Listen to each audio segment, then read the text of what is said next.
사도 바울이 비시디아 안디옥 회당에서 유대인들에게 하나님 나라와 복음에 대해 증언합니다. 그 내용은 하나님께서 만드시려고 하셨던 하나님의 나라가 잘 이루어지기보다는 빈번하게 좌절하고 실패했다는 내용인데요. 여러분, 그 모습을 보시고 하나님께서 다윗 언약을 통해 약속하십니다. 다윗의 후손을 통해 하나님의 나라를 확실하게 세우겠다. 그 다윗의 후손인 메시아를 통해 실패하고 좌절했던 하나님의 나라를 내가 반드시 다시 세우겠다. 그렇게 약속을 하십니다. 여러분, 그래서 구약 성경은 하나님의 나라를 회복할 메시아, 그 다윗의 후손을 기다리고 있는 내용입니다. 지금도 그 싸움이 유대인들과 기독교인들 사이에 있는데요.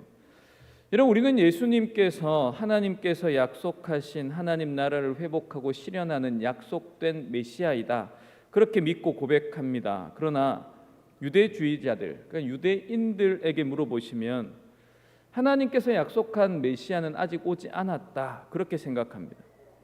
그래서 십자가에서 죽으신 예수님은 성경이 말하는 그 다윗의 후손 메시아가 아니다, 그렇게 이야기를 하죠. 여러분, 사도 바울이 비시디아 안디옥 교회에서 하고 있는 설교 역시 이 문제를 가지고 유대인들과 싸움하고 있는 겁니다. 비시디아 안디옥 회당에 모인 유대인들은 구약 성경이 이야기하는 메시아를 기다리고 있는 자들입니다. 유대인들이 메시아에 대한 소망이 없는 이들이 아니거든요. 이들은 누구보다도 간절히 메시아를 기다리고 있고요. 이들이 기다리는 메시아는 구약 성경에서 이야기하듯이 다윗의 후손으로 오시는 분입니다. 그러나 예수님께서 그 하나님의 나라를 회복할 메시아인가? 그렇게 할 때 그들은 그렇지 않다라고 말하는 거죠. 왜 그렇습니까? 여러분, 왜 이들은 예수님이 그들이 기다리던 메시아다라고 믿지 않는 걸까요? 하나님 나라를 회복하기 위해 온 다윗의 후손 메시아, 여러분, 이 메시아는 하나님의 나라를 회복해야 되는데요. 그런데 여러분, 유대인의 관점에서 한번 생각해 보십시오. 예수가 메시아라면 그 메시아가 와서 하나님의 나라를 회복해야 하는데 예수가 와서 하나님의 나라를 회복하기보다는 죽었지 않습니까? 로마의 압제에서 해방하지도 못했습니다. 자기 목숨도 스스로 구하지 못했던 범죄자로 낙인 찍혀서 죽은 자가 어떻게 메시아가 되는가? 그들의 이해 안에서는 도무지 받아들여지지 않는 거죠. 이스라엘은 여전히 로마의 식민지로 있습니다. 여러분, 유대인들이 예수는 메시아가 아니다라고 말할 때 그들의 논리는 굉장히 설득력 있는 논리입니다. 메시아가 왔으면 하나님의 나라인 이스라엘이 회복되어지는 것이 너무도 당연한 일인데 예수님은 와서 회복은커녕 자기가 죽었지 않느냐? 십자가에서 범죄자로 취급받아 죽임당한 것이 어떻게 하나님 나라의 회복이라 말할 수 있느냐? 여러분, 유대인들이 예수를 메시아로 생각하지 않는 이유는 너무도 당연합니다. 여러분, 거기에 대해서 사도 바울과 초대 교회의 답은 무엇입니까? 여러분, 사도 바울이 비시디아 안디옥에서 행하는 설교의 핵심이 이건데요. 예수님께서 이 땅에 오셔서 죽으심으로 말미암아 하나님 나라가 회복되었다라는 겁니다. 그분께서 죽으심은 우리의 죄를 대신하여 죽으신 것입니다. 그러니까 성경에서 약속한, 하나님께서 약속한 메시아는 우리의 죄를 대신하여 죽음으로 하나님의 나라를 회복하는 분이다. 이게 지금 사도 바울이 이야기하고 있는 말씀이죠. 여러분, 어제 집밥 본문이었는데요. 이사야 53장입니다. 메시아가 죄를 대속하기 위해서 고난받고 죽을 것을 이야기하고 있는 구약 성경입니다. 하나님의 약속하신 다윗의 후손은 반드시 죄를 짊어지시고 우리의 질고를 지고 우리의 죄악 때문에 징계를 받고 우리의 허물 때문에 그가 찔림을 받고 채찍에 맞아야 합니다. 그렇게 우리의 죄악을 그에게 담당시키시고 그는 죽어야 됩니다. 죽고 난 이후에 죄의 권세를 깨뜨리시고 다시 부활하심으로 하나님의 나라가 이 땅에 건설되어지는 거죠. 우리는 그렇게 믿고 있습니다. 여러분, 오늘 설교의 핵심이 무엇인가 하면 하나님의 나라를 회복하는 것과 메시아가 오셔서 우리 죄를 대신하여 죽는 것, 이 두 가지가 어떻게 관계가 있는가, 그걸 함께 살펴보려는 것입니다.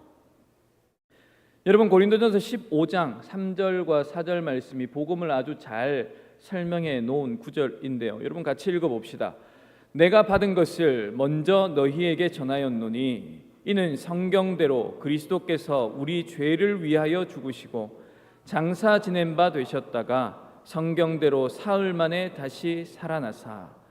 여러분 3절 보시면 이는 성경대로 이렇게 말씀하고 있는데 여기서 말하는 성경은 모두 다 구약 성경을 말하는 것입니다.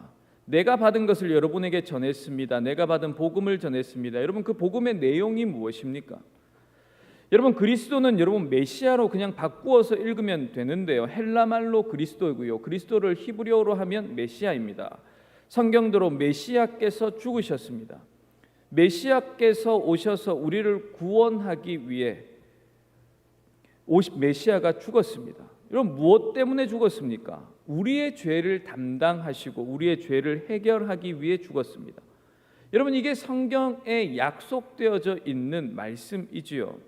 메시아에 관한 중요한 약속이 무엇인가 하면 그가 와서 죽어야 된다는 겁니다. 그리고 그의 죽음은 자신의 죄가 아니라 하나님을 배반한 우리의 죄, 그 죄로 인한 죽음입니다. 그리고 죽음으로 끝나면 안 됩니다. 성경에 약속되어져 있는 메시아에 대한 또 하나의 내용이 있습니다. 죽는 것으로 끝나는 게 아니라 죽음에서 부활하심으로 죄의 세력을 완전히 깨뜨려야 합니다. 여러분 이것을 사도 바울이 회당의 유대인들에게 상세하게 설명했을 겁니다. 우리도 다음 주일에 이 부활에 관해서 좀 더 살펴볼 텐데요. 여러분 질문이 무엇이었는가 하면 하나님의 나라를 회복하고 실현하는 것과 우리의 죄를 대신하여 죽는 것과 이게 무슨 관계가 있는가 하는 겁니다. 여러분 이 두 가지가 굉장히 긴밀한 관계에 있는데 여러분 쉽게 생각해 볼 수 있습니다. 하나님의 나라를 실패케 하고 좌절하게 하고 멸망시켰던 원인이 무엇이라고 했습니까? 에덴에서 시작된 하나님의 나라, 하나님의 형상대로 거룩하게 창조된 아담과 하와, 아무런 결핍과 문제가 없는 에덴에서 하나님의 나라를 만들어 갈 때에 여러분 그 하나님의 나라가 파괴된 것은 무엇 때문이었습니까? 죄로 인한 것이었습니다. 그럼 죄가 하나님의 나라를 파괴하죠. 여러분 죄가 하나님의 나라를 얼마나 철저하게 파괴할 수 있는지를 다 경험했던 사람이 누구라 말씀드렸습니까? 노아였습니다. 노아와 그의 가족들입니다. 하나님께서 죄를 심판하실 때 얼마나 진노하시면서 쓸어버리시는지를 눈으로 보았습니다. 여러분 이 노아와 노아의 가족들 이 새 세상에서 하나님의 나라를 시작하는데요. 그렇게 새롭게 시작된 하나님의 나라가 파괴되고 하나님의 나라가 아닌 바벨탑이 건설되어진 그 원인은 무엇이었습니까? 이건 역시 다름이 아니라 죄 때문이었습니다. 아브라함을 다시 부르시고요. 신의 산에서 나라를 맺는 언약을 맺으시고요. 마음에 합한 다윗을 세우시고요. 다윗을 통해 하나님의 나라의 기틀을 든든히 세워서 아들에게 물려주었습니다. 그렇게 하나님의 은혜 가운데 든든하게 섰던 하나님의 나라가 분열하게 되어지고 북쪽 이스라엘은 아수르에게 멸망하고 남쪽 유다는 바벨론에게 망하여 하나님의 나라가 사라지게 됩니다. 여러분 무엇이 하나님의 나라를 무너뜨리고 있습니까? 우상 숭배와 불순종, 불신앙으로 인한 죄 때문에 그렇게 망가지고 없어지는 거잖아요. 여러분 그렇기 때문에 여러분 하나님의 나라를 회복하기 위해서는 그 나라를 멸망시킨 하나님 나라의 백성들을 실패하게 한 근본적인 원인인 죄를 제거해야 되는 겁니다. 그 죄가 해결이 되어지고 죄가 정복되지 않고서는 하나님의 나라는 내 안과 우리 가정과 우리 교회와 이 세상에 서지 못하는 거죠.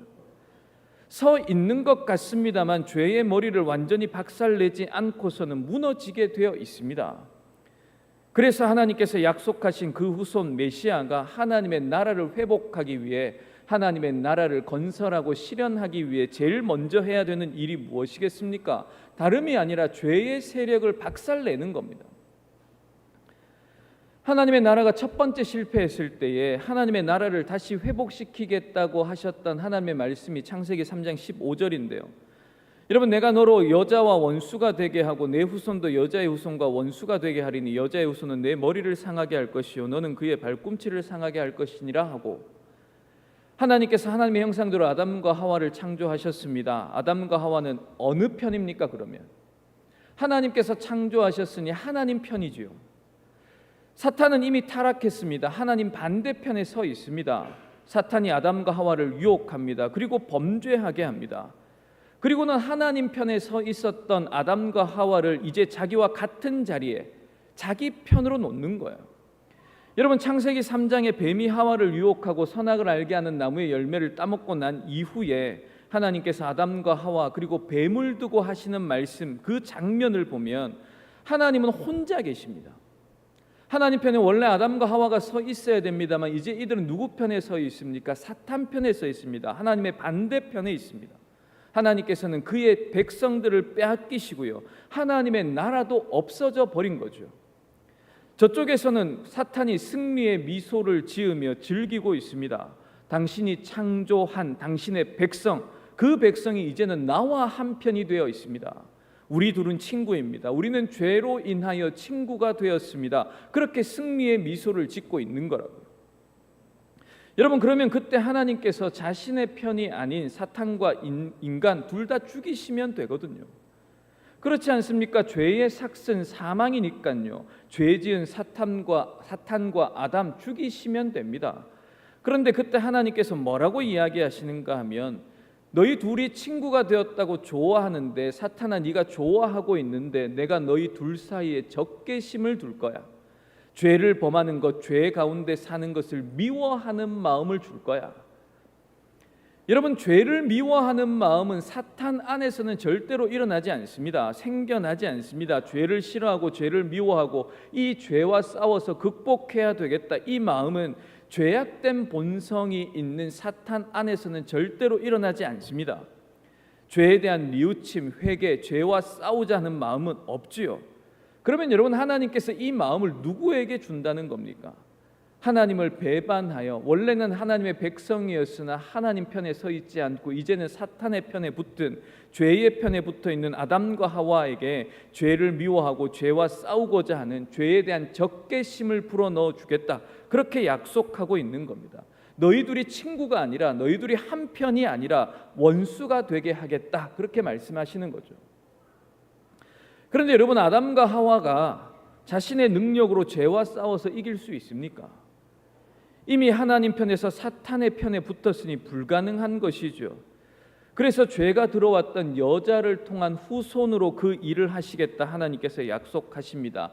여자의 한 후손이 있을 텐데 그 후손이 등장하여 사탄의 머리를 깨트릴 것이다, 박살낼 것이다, 죄의 세력을 완전히 부수어 버릴 것이다. 여러분, 그 최초의 구원의 복음을 창세기 3장 15절에서 이야기하고 계시는 겁니다. 그리고 그 약속한 뱀의 머리를 깨트릴 여자의 후손, 하나님의 나라를 회복할 다윗의 후손으로 오시는 분이 바로 예수 그리스도인 것입니다. 여러분, 이것을 유대인 사회에 강력하게 증거했던, 선포했던 한 사람이 있습니다. 그 사람이 누구입니까? 세례 요한입니다. 유대인들, 그리고 지금 바울의 설교를 듣고 있던 비시디아 회당의 유대인들이 이 사람이야말로 진짜 하나님께서 구약 성경에 약속하셨던, 예언하셨던 그 메시아가 아닐까, 그렇게 생각했던 사람이 세례 요한이거든요. 하나님이 약속한 다윗의 후손으로 우리를 구원할 메시아가 저 세례 요한일지도 모른다, 그 기대를 가지고 있었습니다.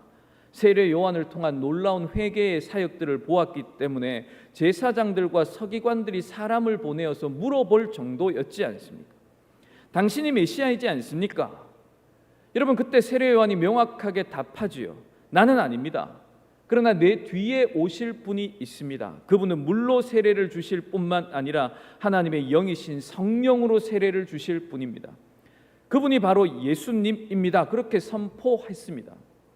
여러분, 요한복음 1장 29절을 보면 이튿날 요한이 예수께서 자기에게 나아오심을 보고 이르되 보라, 세상 죄를 지고 가는 하나님의 어린 양이다, 그렇게 이야기를 합니다. 예수께서 그 약속하신 다윗의 후손이고요, 예수님께서 약속한 뱀의 머리를 깨트릴 분이고요, 예수님께서 우리를 구원할 하나님의 나라를 회복하실 분이고요. 그분은 우리의 죄를 지고 제물이 되어 죽으심으로 죄를 해결할 뿐만 아니라 우리를 구원할 그분이라는 것을 세례 요한이 증거하는 것입니다.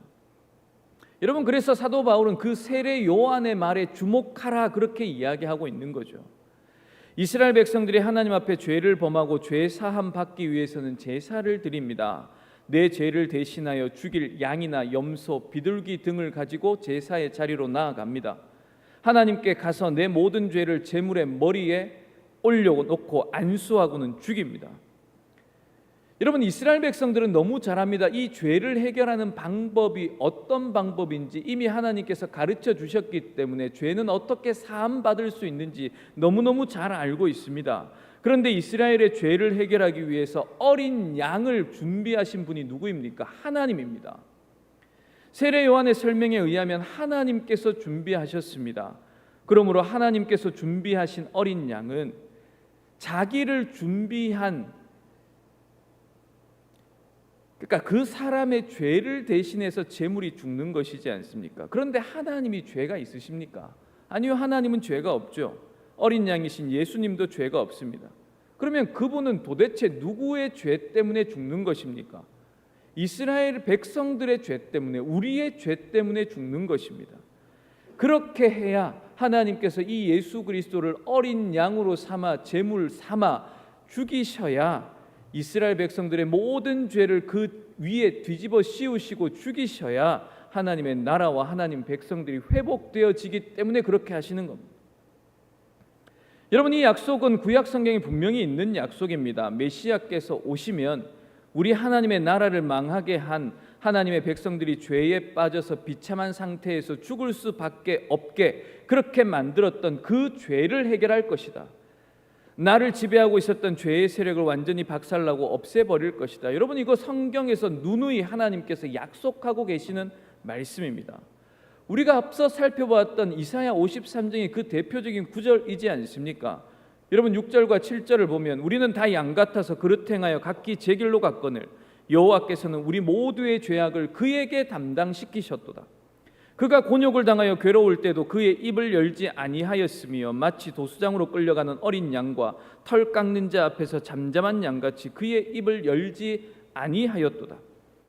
여러분, 하나님 나라를 회복하는 것, 우리가 하나님 나라에 구원받은 백성으로 구원의 은혜를 누리고 하나님의 나라의 기쁨을 누리며 살아가는 것, 죄를 이김으로 가능한 것입니다. 그런데 이 죄와 싸워서 능히 이기고 죄와의 싸움에서 완전한 승리를 얻는 것은 예수님께서 십자가의 죽으심으로 완성하신 것입니다. 그 죄와의 싸움에서 이기시고 승리한 가운데, 그 은혜 가운데 우리를 부르셨기 때문에 우리도 여전히 그 죄와 싸워 이기는 기쁨을 누리며 살아가는 것이라. 여러분, 그래서 우리에게 하시는 말씀이 있습니다. 아무리 낙원과 같은 에덴과 같은 곳에 질병과 고통과 결핍이 없이 살고 있다 하더라도 죄가 내 안에 있고요, 내 삶 속에 죄가 들어와 있을 때에는 그곳이 천국이 아니라 지옥입니다. 그러나 아무리 괴롭고요, 어렵고요, 힘든 상황이 있다 할지라도 하나님 말씀에 적극적으로 순종하며 하나님의 뜻에 살아가며 죄와 싸우며 죄에 대해서 거부하며 죄를 끊임없이 싸우려고 하는 그 곳에는 하나님 나라의 은혜가 있고요, 천국을 맛보는 것입니다. 여러분, 이사야 53장의 말씀 다시 생각해 보십시오. 아담과 하와로부터 노아 그리고 아브라함, 이스라엘 번번이 다 실패했습니다. 하나님의 나라를 세우는 일에 번번이 실패했다는 것이 우리가 몇 주 동안 살폈던 내용입니다. 그런데 하나님의 나라를 결정적으로 완성하시고 성취하신 그 예수님께서 죄를 이기시는 방식을 한번 보십시오. 도무지 이길 수 없는 상황인데요, 여러분, 십자가에 달려 있습니다. 십자가에 달린 예수님을 향해 사탄이 어떻게 유혹합니까?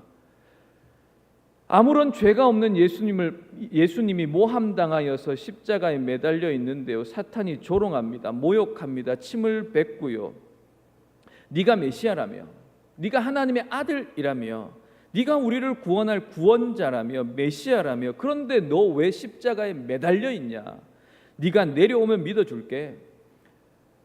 네가 내려오기만 하면 내가 믿어줄 테니 내려와봐라. 너가 메시아라는 건 믿어줄게. 하나님이 너 버리신 것 아니냐? 하나님께서 너에게 아무렇게 말하지 않고 너를 그냥 내버려 두고 계시는 것 아니냐? 그렇게 조롱하고 모독하고 모욕합니다. 그런데 여러분, 하나님의 나라, 하나님의 말씀에 순종하며 살아갈 때 그 나라가 이루어지는데요. 여러분, 하나님 말씀에 순종하며 살다 보면 고통스럽습니다. 괴로움이 있고요, 억울함도 있습니다. 없을 수가 없죠. 세상에서 살아갑니다만 삶의 기준은 많은 사람들이 가는 넓은 문과 넓은 길로 가는 것이 아니라 좁은 문으로 들어가 좁은 길로 가니까요, 쉽지 않습니다. 그러나 예수님께서는 하나님의 뜻에 순종하며 모든 모욕과 오해와 수치를 참고 하나님께서 지금 나를 이 십자가에 달려 죽는 자리에 두셨다. 십자가에서 사람들을 향해 피조물들에게 모욕받고 조롱받고 수치받는 이 자리에 나를 두셨다. 지금 하나님께서 나에게 원하시는 것은 하나님의 이 모든 백성들의 죄를 짊어지고 죽는 것이다. 여러분, 예수님께서는 그래서 그 하나님의 말씀에 순종하며 십자가에 달려 죽는 그 자리에서 한 발자국도 움직이지 않습니다. 그렇게 죄와 싸워 이기십니다. 여러분, 예수님이니까, 예수님 정도 되니까, 예수님은 하나님이시니까 죄와 싸워 이기지, 여러분 그렇게 생각하지 마십시오. 하나님의 말씀에 순종하며 하나님께서 나를 두신 그 자리에서 도망가지 않는 것은 하나님께서 그렇게 견딜 수 있는 넉넉한 은혜를 예수님께 주셨기 때문에 가능한 겁니다. 에덴 동산에서 아담과 하와를 넘어뜨린 것, 무너뜨린 것이 무엇입니까? 선악을 알게 하는 나무의 열매 따먹지 말라 한 것. 너희들 잘 되기를 원치 않기 때문에 하나님께서 그렇게 한 거야. 여러분, 그 거짓말에 속아서 죄 지은 것 아닙니까? 십자가에 예수님을 달아놓고 사탄이 결정적인 순간에 유혹합니다. 내려만 와라. 내려오기만 하면 되지 않느냐. 그래, 내려왔다가 다시 십자가에 달려도 된다. 그냥 지금 내려와서 네가 메시아라는 것, 하나님의 아들이라는 것 잠시 증명하기만 된다. 그러나 여러분, 예수님은 하나님의 뜻에 순종합니다. 아무런 변명하지 않습니다. 입을 닫습니다. 하나님께서 지금 나를 이 자리에 두신 건 나를 모독하기 위함이 아니라, 나를 그냥 가치 없이 죽이기 위함이 아니라, 나를 통해 하나님의 나라를 회복시키기 위한 그 일에 나를 지금 쓰시고 있는 것이다. 그렇게 하나님의 뜻에 순종하죠. 사탄의 거짓말에 속지 않으십니다. 여러분, 이사야가 뭐라고 이야기합니까? 53장 11절인데요. 그가 자기 영혼의 수고한 것을 보고 만족하게 여길 것이라. 자기 영혼의 수고를 통해 내 영혼을 십자가에 버림으로 말미암아 나의 죽음과 대속을 통해 하나님이 택한 수많은 하나님 나라 백성들이 죄사함을 얻고 하나님 나라의 백성으로 돌아오게 되는 영광과 기쁨, 여러분 그것을 예수님, 고난의 종은 이미 알고 있는 것이죠. 여러분, 우리는 주기도문으로 기도하면서 예수님께서 말씀하신 대로 하나님의 나라가 이 땅에 임하게 해 주십시오, 그렇게 기도합니다. 우리에게 그렇게 기도해라 가르쳐 주셨죠. 여러분, 이것 주목하셔야 됩니다. 제가 칼럼에도 글을 썼습니다만 한 주간 마음이 참 힘들었습니다. 한국교회가 도대체 왜 이렇게 된 것인가? 죄를 이기는 공동체가 아니라 그저 은혜라는 말로 죄를 쌓고 감추다가 이제는 골마 터져 버린, 왜 이 지경이 되고 말았는가? 여러분, 우리가 교회 70년을 정리하고 있는데요, 한국 교회 초기의 역사 그리고 진목교회 초기의 역사를 보면 가난했습니다만 믿음의 공동체였다는 것 분명히 증언이 됩니다. 진목교회 초창기 모습을 교회 어르신께서 이야기하면서 예배의 환경은 가마니를 깔고 예배 드릴 만큼 너무도 열악했지만 예배의 감동은 풍성했다, 그렇게 증언하시더라고요. 예배 가운데 귀신이 떠나가는 일이 있었습니다. 이웃과 마을의 어려운 이들을 위해서 구제하고요, 교회의 성도들을 서로 돌아보는 공동체의 본이 되었다, 그렇게 증언합니다. 여러분, 그것이 교회의 모습이었습니다. 하나님의 나라를 살아가는 자들의 모습은 그렇습니다. 세상은 가난을 어떻게 하면 탈출할 수 있을까를 고민하고요, 내가 다른 이들보다 얼마나 더 많이 가질 수 있을까, 곳간에 더 쌓을 수 있을까를 고민하는데요, 교회는 어떻게 더 바르게 예배하고 예배드리는 우리가 삶에서 어떻게 하나님의 성품을 드러내며 하나님의 모습을 나타내며 살아갈까를 고민합니다. 그래서 이웃을 위해 나도 어렵지만, 나도 가난하지만, 가진 것 없지만 내어놓습니다. 구제합니다. 서로를 돌아보는 거죠. 그렇게 하나님의 나라가 임하니 귀신도 떠나갑니다. 하나님의 나라가 이 땅에 임하게 해 주십시오. 여러분, 이 기도는 하나님, 우리가 죽어서 천국 가게 해 주십시오라는 기도가 아닙니다. 우리에게 찾아오시는 하나님의 나라를 위해 기도하라는 겁니다. 여러분, 성령께서 우리에게 오시지 않습니까? 예수님께서 육체를 입고 하늘에 승천하셔서 이제는 하나님의 영이신 성령을 우리에게 보내어 주셨습니다. 하나님께서 우리 가운데 임마누엘 하십니다. 여러분, 우리 안에 거하시는, 우리를 성전 삼고 우리 안에 거하시는 성령 하나님께서, 그분이 하나님이시기에, 죄를 능히 이기시는 분이시기에, 예수를 믿고 하나님 나라의 백성으로 살아가는 우리의 삶에서 안팎으로 죄가 시험하고 유혹할 때에 하나님께서는 능히 이기게 해 주십니다. 여러분, 문화라는 이름으로 성공이라는 유혹으로 부와 명예를 준다는 속삭임으로 죄가 지배하는 나의 삶에 죄를 이기고 죄가 멸망하는 하나님의 나라가 임하게 해 주십시오. 여러분, 그 기도가 주기도문의 그 기도입니다. 하나님께서는 우리에게 날마다 그 기도해야 된다라고 말씀하고 계시는 거예요. 여러분, 왜 기도라는 행위로 우리에게 가르쳐 주셨습니까? 우리를 사방으로 우겨싸고 있는 죄와 싸울 때 우리 힘으로는 이길 수 없기 때문에 그렇습니다. 우리 다 인정하지 않습니까? 우리는 한계가 있고요. 여러분, 이 한계를 넘어갈 때에 넘어지지 않는 사람은 아무도 없습니다. 여러분, 여기 계신 분들 중에 한 사람이라도 자신의 경건과 결심, 자신의 의지로 죄와 싸워서 이길 수 있다면, 여러분, 예수님께서 오셔서 십자가에 죽을 이유는 없거든요. 예수님께서 십자가에 오셔서 죽으신 것은 하나님의 은혜와 성령의 도우심 외에는 죄를 이길 수 있는 다른 길이 없기 때문에 그렇습니다. 그래서 하나님께서는 기도를 우리에게 선물로 주십니다. 그리고 하나님의 은혜와 성령의 도우심으로 죄와 싸워 이기는 그 자리로 우리를 불러주시는 거죠. 그리고 기도할 때 우리 안에 죄와 싸워 이기고 하나님의 나라가 임하고요, 하나님의 나라를 경험하게 되는 것이죠. 여러분, 진목교회 70년을 돌아보며 지난 이야기들을 듣습니다. 사진을 보면서 하나님께서 하나님의 나라를 회복하고 세우기 위해 얼마나 일하셨는지도 보게 됩니다. 여러분, 그저 추억을 회상하는 정도로 70주년의 행사를 한다면, 여러분, 여기에 계신 분들 중에 절반 정도만 관계가 있습니다. 사진을 보고 그리고 그 이야기를 들을 때 추억을 회상할 수 있는 분들은 여기에 절반밖에 안 계시거든요. 저도 모릅니다. 저도 그 사진과 이야기를 들으며 추억을 회상할 수 있는 사람이 아니에요. 그러나 여러분, 하나님께서 내가 알지 못하는 분, 그저 이야기로 듣기만 했던 직분자들, 그리고 교회의 일들, 힘들었던 시기들, 그런 일들을 통해서 우리의 신앙의 선배들을 통해서 하나님의 나라를 어떻게 세워갔는지를 보셔야 돼요. 우리의 열심과 의지, 우리의 계획과 교만을 하나님께서 어떻게 내려놓게 하셨는지, 그리고 어떻게 하나님의 은혜와 도우심을 간구하게 하셨는지, 여러분, 그리고 그렇게 기도하는 자들을 통해서 하나님께서 교회를 어떻게 붙드시고 여전히 하나님의 나라를 세우기 위해 70년의 기간을 하나님께서 일하고 계셨는지를 보셔야 돼요.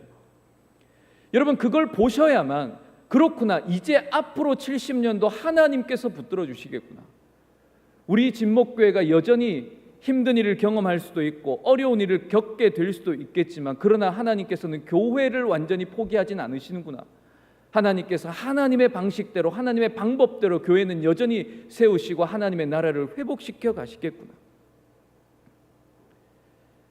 여러분, 청년들과 지난주 모임을 하면서 이 이야기를 했습니다. 70주년 행사를 준비하는 것이 너희들과는 상관없어 보이는, 관심 없는 교회의 한 행사처럼 보일지 모르지만, 너희가 여기에 관심 기울이지 않고 너희가 여기에 고민하지 않으면 앞으로의 10년, 20년, 30년 그렇게 시간과 세월은 흘러가는 대로 지나가고 교회의 이름은 가지게 되겠지만, 사사기에서 반복해서 하나님 앞에 범죄했던 이스라엘과 같이 우리도 분명히 그런 신앙생활을 할 수밖에 없을 거라고요.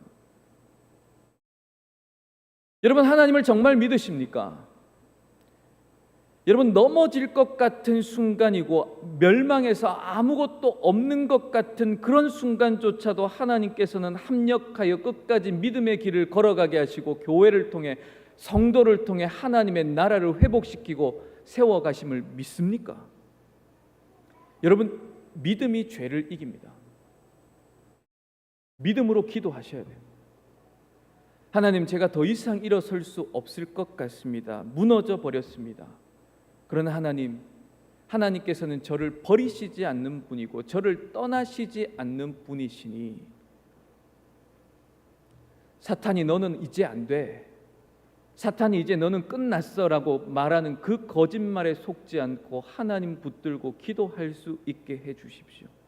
하나님의 은혜를 붙들고 기도하게 해 주십시오. 나는 부족합니다. 나는 여전히 모자랍니다. 그러나 성령께서 모든 시험과 유혹과 조롱과 오해와 멸시를 능히 이길 수 있는 은혜를 내게 부어 주실 것 믿습니다. 여러분, 그 믿음을 가지시고 하나님께서 여러분을 두신 자리, 학생이면 학생의 자리, 청년이면 청년의 자리, 여러분 직장인이면 직장의 자리, 주부이면 가정의 그 자리, 그 자리에서 사탄에게 속지 마시고요, 넘어지지 마시고요, 도망치지도 마시고요, 하나님을 붙들고 그 자리를 지키십시오. 여러분, 이번 한 주간 악에게 지지 마시고요, 믿음으로 그리고 선으로 악을 이기며 살아가며 하나님의 은혜를 누리는, 하나님의 나라를 회복하며 실현해가며 경험하는 여러분 되시기를 주님의 이름으로 축복합니다. 하나님,